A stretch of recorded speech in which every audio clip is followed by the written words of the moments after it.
Well, hello everyone. I hope and pray that you're doing well. You can see the no through road sign behind me, the end of my street. Could be a cul-de-sac or a no exit sign. Um, just waiting for a little traffic to go by. At the end of my street here, I'm a little self-conscious, so maybe my neighbors, one of them already stopped and said, "Hey, what you doing, Joel?" So maybe they'll watch this video as well, but I wanted to think a little bit about dead ends.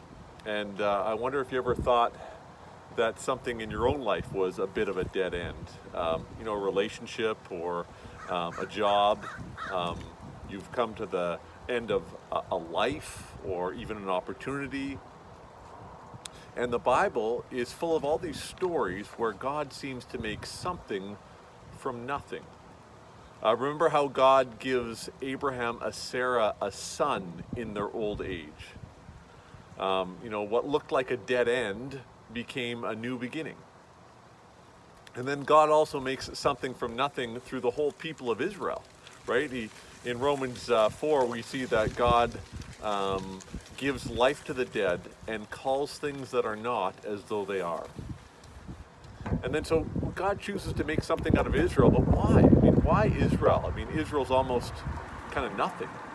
Why wouldn't God choose something like the nation of Egypt, right? They had the strongest army at the time, the greatest wealth, and its power was unrivaled. God could have partnered with a very strong Pharaoh and the Egyptians, could have used the Babylonians at the peak of their world power, or the Greeks with their philosophy and science, or the Romans with their law and order. Surely God could have worked better through some stronger partners than through Israel.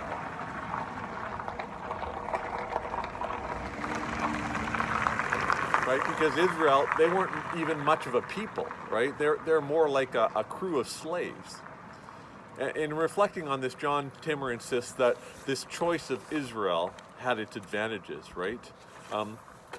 Just as it allowed God to kind of mold and shape Israel like a lump of clay, shape it into the kind of people that wouldn't constantly be looking back over their shoulders at their glorious past and their hallowed traditions.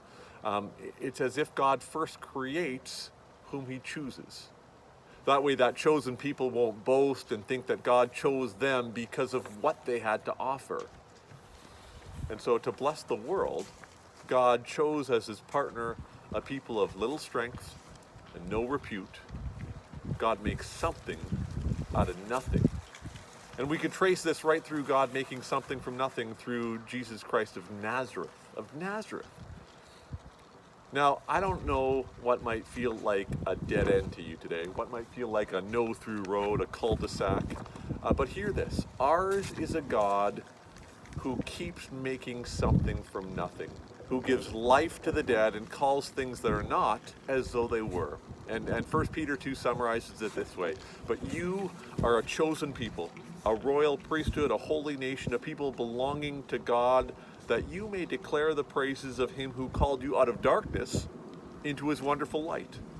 Once you were not a people, but now you are the people of God.